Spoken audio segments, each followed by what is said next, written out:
Good evening, everybody. Thanks for coming out. My name is Andrea Ferguson, and I have the privilege of presenting the Preparatory Strings Orchestra and later on the Strings Orchestra this evening. These students have come a really long way in kind of a short period of time, and with like the snow and all these other things going on, we've had fewer rehearsals on this concert than in the past, and we've really risen to the occasion. So I'm really proud of these students, and I just want to recognize their hard work. So thank you all.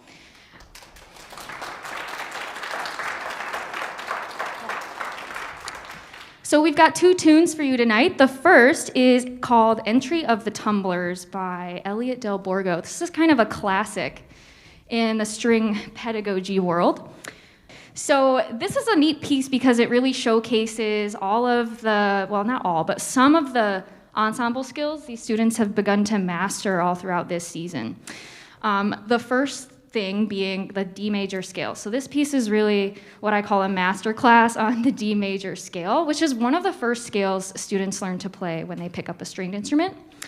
So you'll want to listen for all of the variations of the D major scale we'll play throughout the piece, as well as the relative key of B minor. So listen for the B minor tonality change as we play. You're also going to notice our bow lift choreography will be obvious, and then you're also going to notice some accents which students achieve by adding weight into their arms and using a fast bow. And last but not least, students are going to be exploring the stronger side of our dynamic range all throughout our entry of the tumblers. So please enjoy.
And then our next tune is called Devil's Dream. Really excited about this one. So this is kind of considered now maybe like a more bluegrass side of the fiddle repertoire, but it's a really old fiddle tune, estimated to be a standard in the fiddle repertoire since like the 1700s. So when I say fiddle, I'm referring to more of a style and a genre of music, more so than an instrument.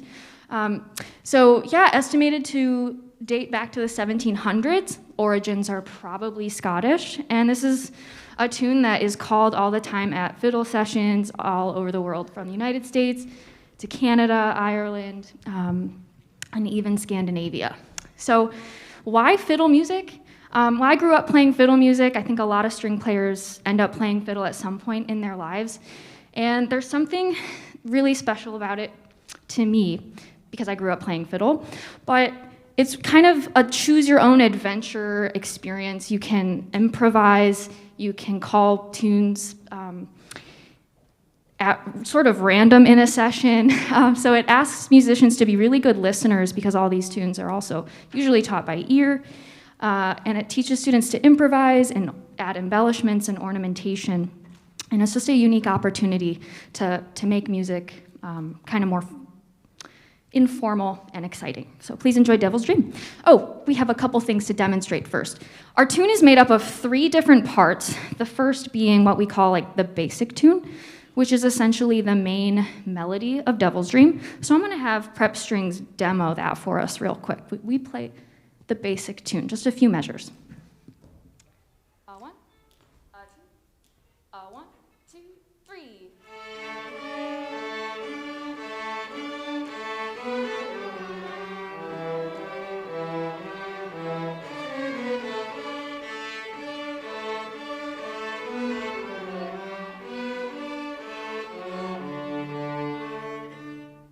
Thank you, Prep Strings. And then the second part builds on that sort of foundation. We call it the advanced tune. It's really just a more embellished version of the basic tune. So we're going to play just a tad bit of that. A 1, a 2, a ready, and go.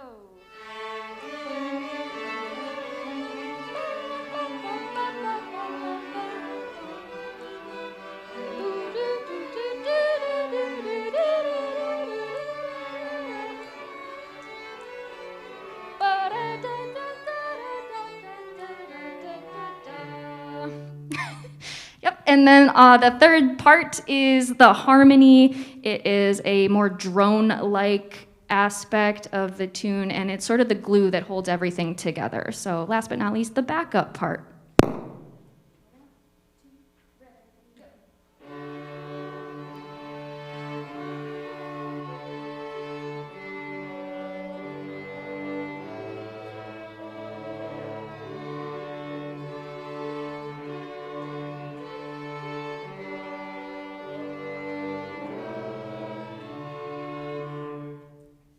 Keeping with fiddle tradition, students are going to kind of pick and choose which of those 3 parts they're going to play throughout the tune.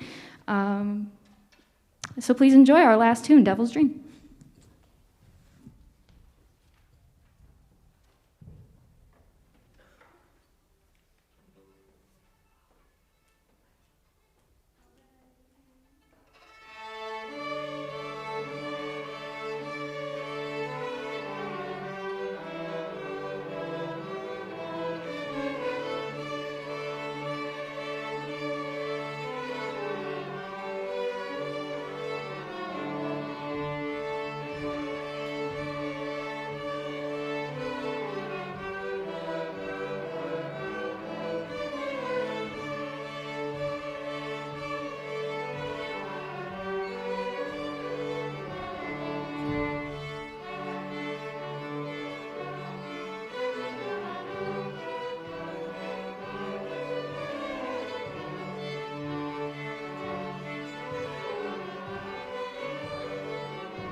Thank you.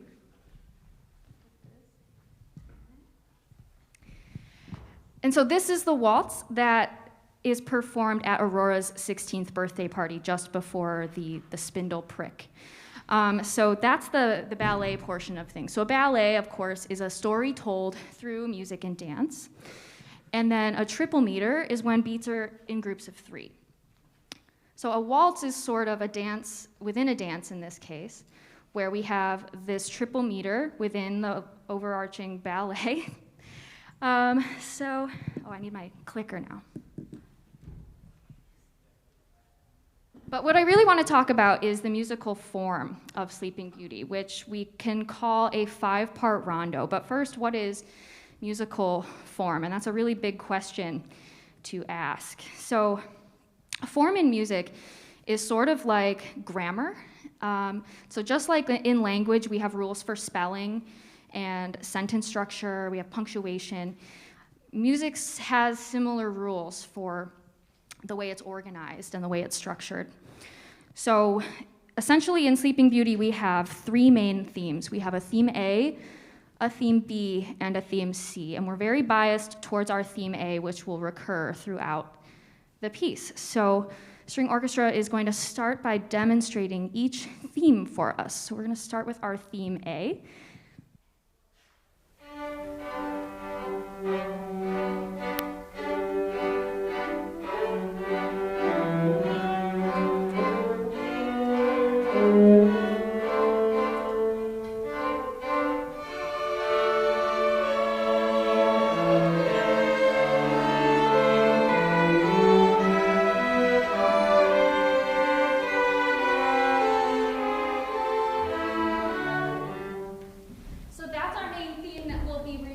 Returning to several times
just leave it here. So our next piece is called Canarios by a Spanish composer named Gaspar Sanz.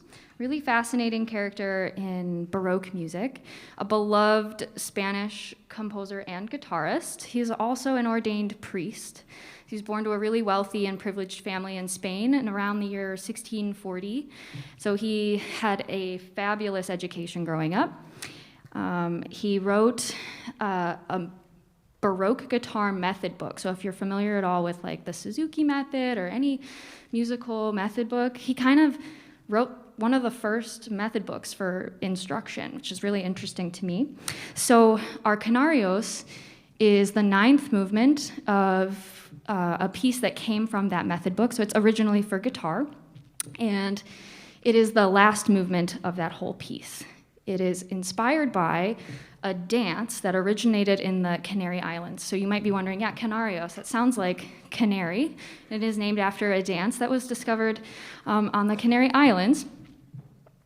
And then the Spaniards loved it so much, they took it back to Spain with them and wrote music about it. So one of the, well, perhaps the most prominent thing you're going to hear throughout Canarios is a musical rhythmic device that we call a hemiola. And it is essentially when we take eighth notes, and instead of grouping them in 6/8 time, so like 1, 2, 3, 4, 5, 6, 1, 2, 3, 4, 5, 6, you feel strength on beat 1 and beat 4, right? 1, 2, 3, 4, 5, 6. We take that emphasis in a hemiola and we put it on 1, 2, 3, 4, 5, 6. So we sort of get to go back and forth between the feeling of being in 6/8 and then being in 3/4, and it makes it really dancey and exciting. So something to be aware of as you're listening to our Canarios. And I think that's all I'll say about our hemiolas. So please enjoy our Canarios. Thank you.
Fabulous.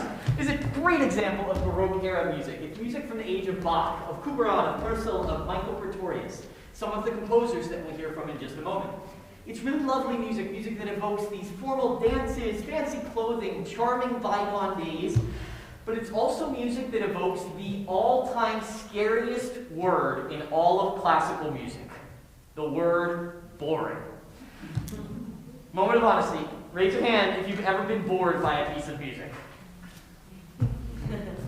Okay, now what about a piece of classical music? Yeah, right. Me too. So one of the things that we're aiming to do is to get the composer's intent through, because very few composers write music intending for it to be boring. And one of the most fabulous things about being a performing artist, as well as one of the greatest challenges, is making this music come to life. We've got that responsibility and opportunity. Because sometimes if we just play the notes on the page, it can be, well, a little bit boring. Take a listen to this, for example.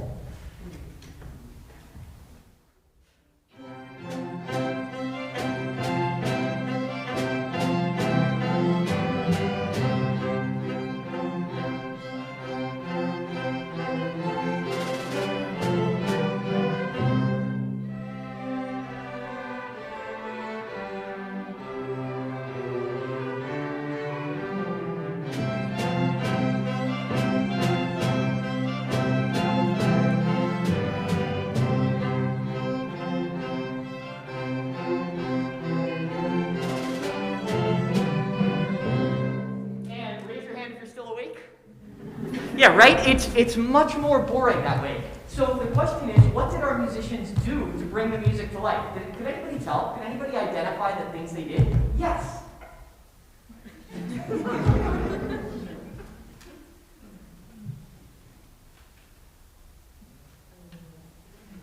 We can tell he has an awesome answer.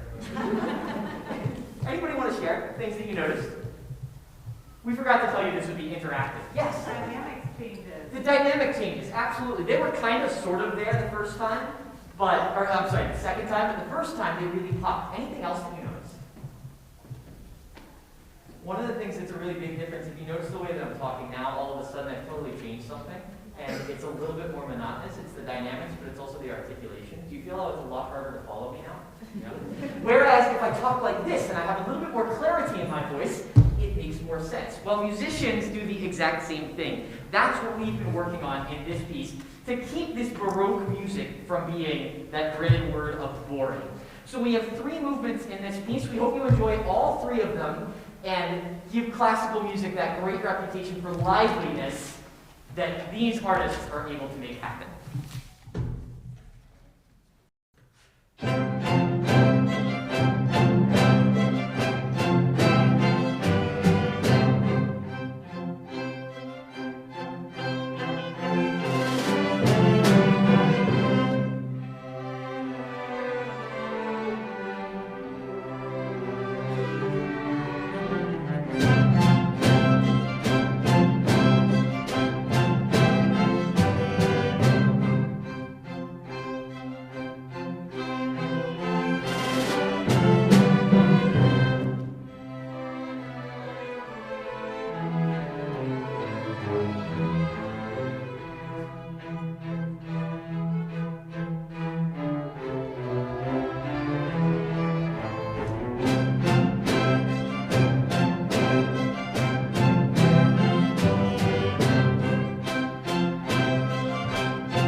So we hope the answer is no when we play like that.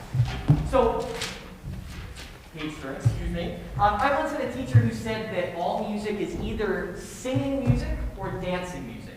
That last piece there, of course, is dancing music, Baroque dance suite.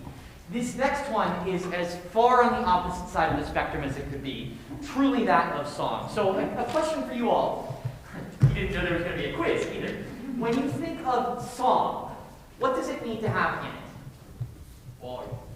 What's that? Words. Absolutely, words. That's the first thing that comes to mind. Anything else? Rhythm. Rhythm, great. Melody. Well, you're all brilliant. These are your parents. That's pretty impressive, folks. So, absolutely, words, melody, rhythm.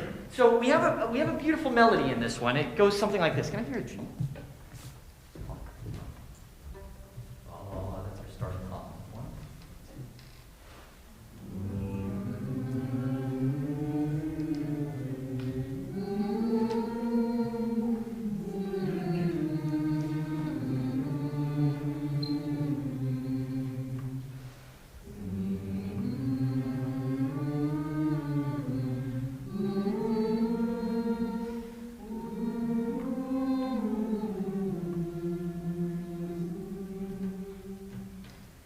It's a pretty haunting melody right there, that combination of the notes and the rhythm. And even just hearing it hummed without words, it has a lot of meaning, which is great because this piece is actually called Song Without Words. So if that's the title, what an intriguing idea. Can we really have this song without words? The first thing we identified that we need. Well, since you see that, and since I already told you the answer, you know the answer is yes. And it's this song by Gustav Holst, the 20th century English composer. He included this song as a part of his second suite in F for winds, one of the most famous pieces in all of band literature, titling it just that, Song Without Words. But, and of course in that version it was a song without words. There was no singer, no text to go along with it. But Holst didn't actually write this song. In fact, it's an old traditional folk song from Cornwall in England. Holst was one of the great English folk song composers of all time. So another question, when you think folk songs, what do you think they usually talk about? Or sang about, or after? Story. Story? What was that up there? Folks. Folks. People. People, folks, absolutely. All of the folks and all of the relationships between those folks. And they often sing about being in love. And some of the best folk songs are those, the ones singing about being in love, and even worse, sometimes being heartbroken in love. And when we pair this fabulous melody together with the words of this song, it's really quite amazing. Here's the actual melody itself. You're welcome to sing along with us. We're going to sing this entire melody for you, but we won't quite reveal the words yet. Into the G once again. 1, 2.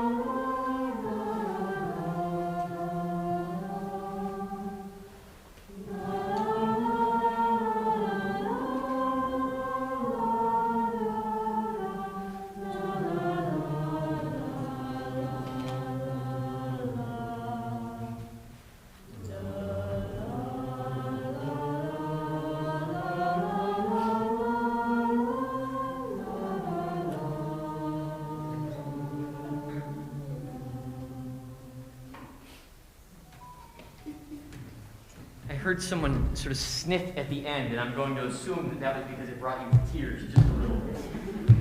It really is a heart-wrenching melody, and it only gets better when we add the words, because of course part for us of learning a song without words was learning the words to this song.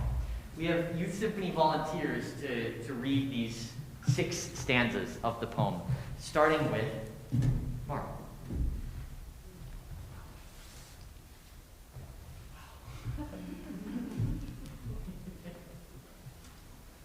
Abroad as I was walking, one evening in the spring, I heard a maid in bedlam, so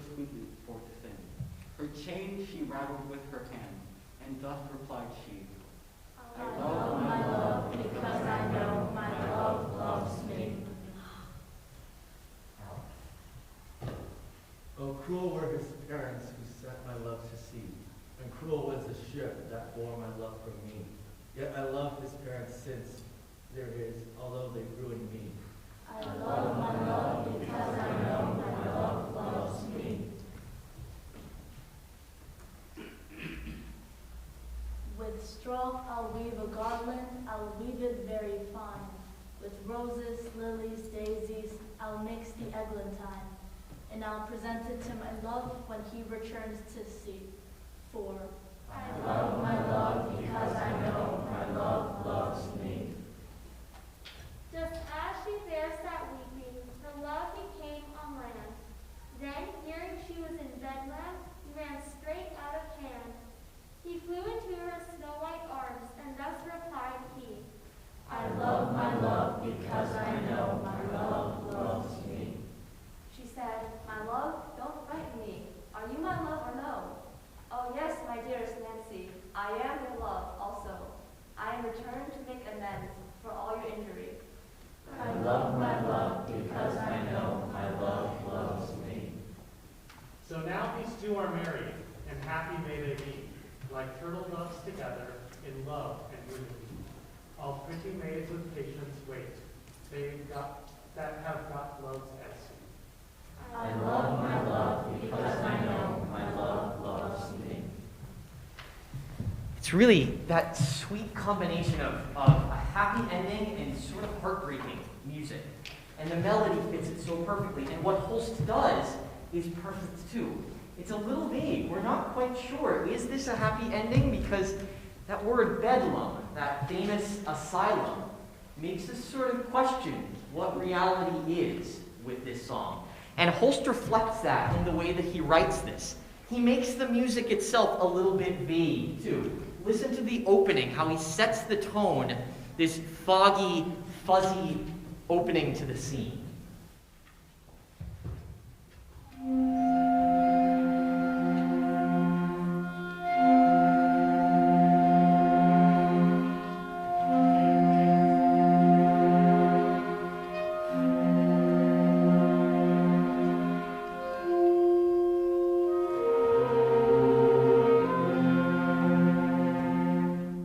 Have the gorgeous melody over here in the violins.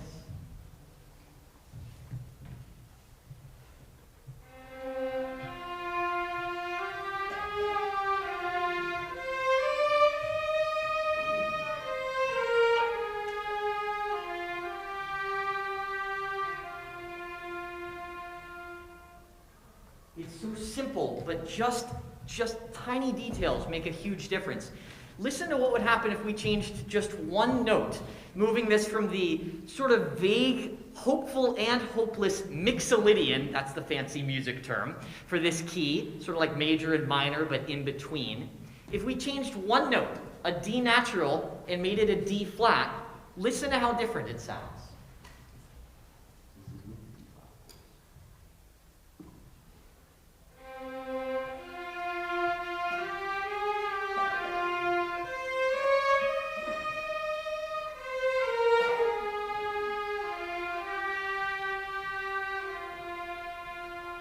I think I heard somebody go woof at that moment, and I definitely saw Benji twitch a little bit.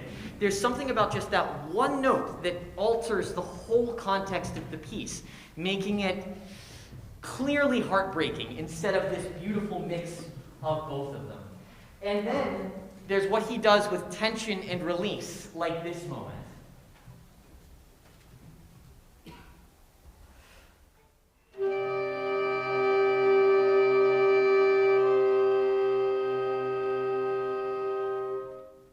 Just piercing that sense of dissonance, that sharpness that finally resolves almost like a sigh at that moment. And then there's the beautiful wave-like arch that takes place over here in the low strings and woodwinds, echoing perhaps that sea imagery of Cornwall and of the poetry.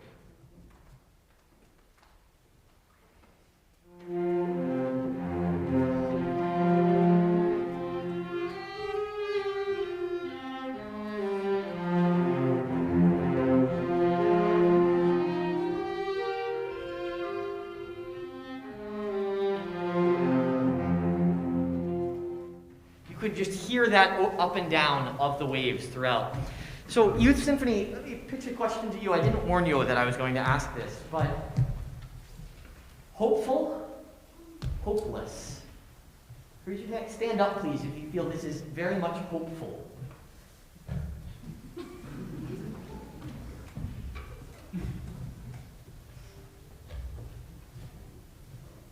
And although it might be obvious, now if you feel like it's more hopeless, we should see everybody move now because we all should have an idea.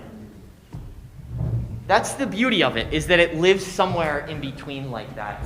Youth Symphony, another thing I didn't warn you that if I was going to ask, can anybody share what studying the words and sort of these details that Pulse did to the piece, how it informed your playing? Yeah, Ariel. You can go ahead and stand up so we can hear you. I think studying the words helped to give us all more context and to like what we're playing and how we should sort of play and feel while playing it. I think with like a more nice piece like this, I guess I should say, we have a tendency to kind of just keep playing through the notes and not really think about why we're actually playing and what emotion we're trying to deliver. And studying the words helped to give us a better understanding of what we're trying to make our audience feel. Thanks, Ariel. We hope that you feel that.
Now for this next piece, we change and feature a totally different kind of ensemble here at the Hyde Park Youth Symphony. This ensemble is one of our string quartets. And our string quartets come together and they rehearse without a conductor, and they rehearse without the conductor week after week, able to practice their parts, able to learn their music together by themselves, really, with a coach, but ultimately being responsible for playing the music totally without somebody giving them physical cues to get started. Today they'll perform two movements from the first string quartet by Heitor Villa-Lobos, the famous 20th century Brazilian composer. Just as Holst did with English folk music, Villa-Lobos drew on these Brazilian folk idioms and styles to craft this string quartet. And the first movement is titled Cantilena, which sort of stems from the word cantabile, that word to sing at your line. So again, this is a serenade. This is singing music, perhaps sung on the beach, under the moonlight, at someone that you love. The second movement is titled Brincadeira, and this, on the other hand, is dancing music. Once again, we have that song and dance idea. And this is the Brazilian polka, a much livelier, more upbeat piece, in contrast to that first movement. So as our string quartet finishes getting ready, we'd love to see from you all. Can you give us just a demonstration and brief explanation? How do you do this without a conductor? Well, we work on working together and kind of building off of each other. So sometimes when we don't have a coach, we try to focus on building up just our connections. So maybe cueing together or focusing on specific notes so that instead of being 4 different instruments playing 4 different melodies or 4 different instruments playing this one whole composition. There's a lot of individual practice that goes into it as well. We have to be ready with the actual music, but we're not expecting ourselves to be perfect. So we're here to help each other out if any of us are struggling in a specific section. So we pretty much support each other in that way as well. And a big part of playing in a quartet is not only knowing your own part, but knowing what other people have and being able to not only play your part, but also be able to know, like, oh, I have the same rhythm as, say, the viola, so we should look and, like, breathe together and play together at that point. So that's what's unique about ensemble, is like these small ensembles, is you really get to know what the other parts are doing at the same time as you.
Gunn, Arlie, Julian, and Alicia, which we really like. So bravo, H string quartet.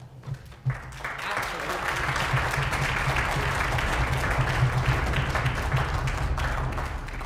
So one of our traditions at our annual Hyde Park Youth Symphony Between the Lines concert is to give you a sneak preview of what's coming up in the May concert.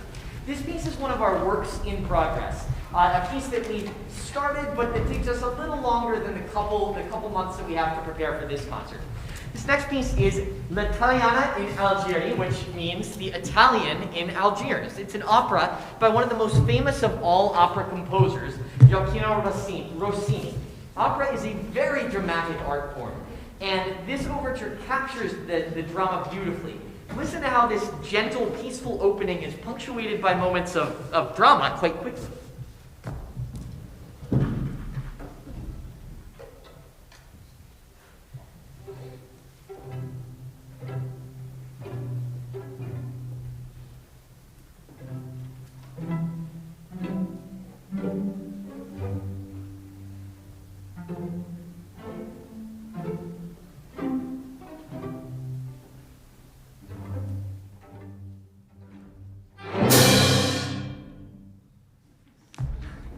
Simple but effective. The oboe and the clarinet then sing their gorgeous songs over a string accompaniment, foreshadowing the entire style of the opera to come with the singers on stage. Listen to, for examples of the famous Rossini crescendo, in which Rossini will take sort of one little idea, maybe one measure, and repeat it over and over again, getting louder, building it up in intensity over the course of just a few measures.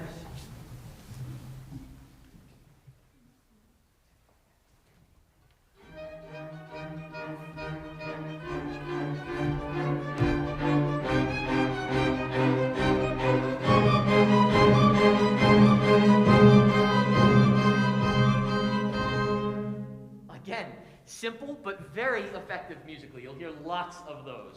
And then after the lovely slow introduction, we're off to the races with a brilliant and dramatic bubbling theme that bounces around from different instruments in the orchestra, but always punctuated by those dramatic outbursts.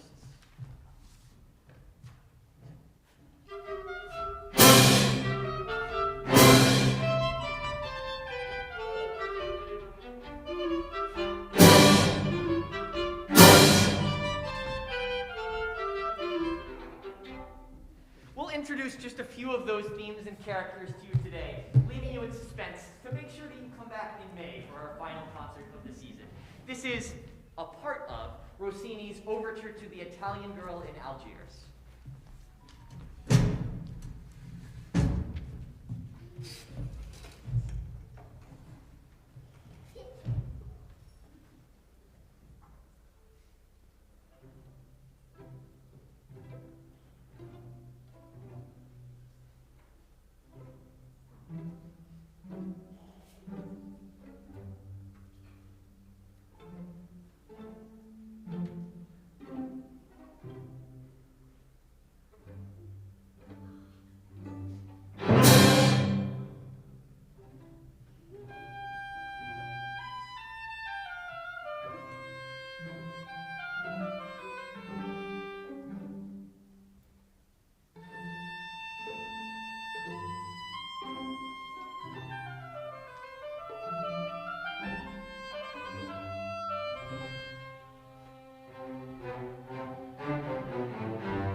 And to hear what happens next, come back in May.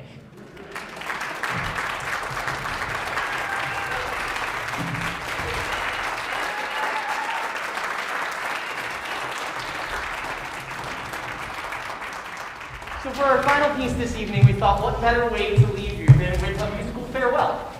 It's actually, again, only half of a farewell. This is the first half of the final movement of Joseph Haydn's Farewell Symphony. Don't worry, we'll again play the rest of this in May, so come back. If I hit you in the head with that enough, come back in May for our concert. In the first half of this movement, it's really clear that something is troubling the usually jovial Papa Haydn, nicknamed Papa Haydn because he was the father of the string quartet and the symphony. This music epitomizes what is known as his Sturm und Drang musical style, or, to hear it even better, Sturm und Drang. Right? So, Sturm und Drang, which means orchestra, remember what that means? Storm and strife. Storm and strife, exactly. So it's a storm and strife music. It's very dramatic, it's very angsty, it's very, I don't know, more like teenager Haydn rather than Papa Haydn at this moment. So here's an example.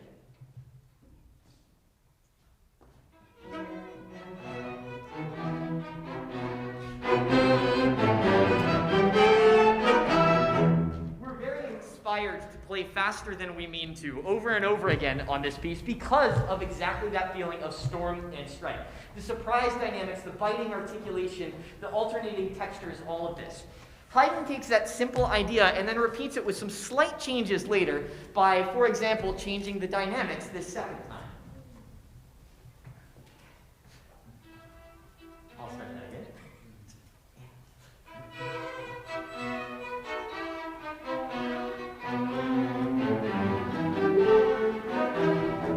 Just a simple change like that keeps us on our toes in this what's known as monothematic music. It really only has one main theme that keeps coming back over and over again. Or this final example, another way that Haydn gives us this single theme.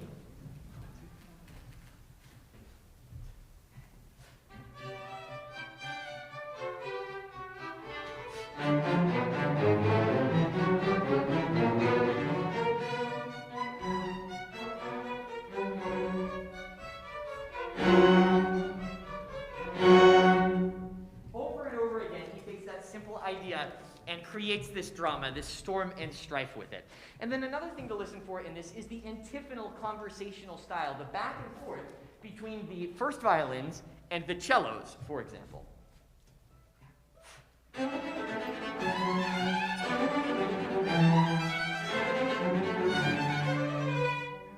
It's kind of like 18th century surround sound in these moments where you get to hear it passed across the orchestra. So all these ideas contribute to this Sturm und Drang in style of music because Haydn and all of his musicians on stage really wanted to go home. They had been at work for weeks and weeks, and they hadn't been able to go home and see their families, and Haydn sort of wanted to send a message to his patron and say, hey, something's not quite right. That's what was wrong with Papa Haydn in this moment. The good news, he had an even better solution after sending this message and telling him something's wrong. But again, come back in May to see what Haydn's brilliant solution was for that. Thank you again so much for being here today. The last piece on our program, the first half of the final movement of Haydn's Farewell Symphony. Thank you all so much, and we'll see you in May.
Thank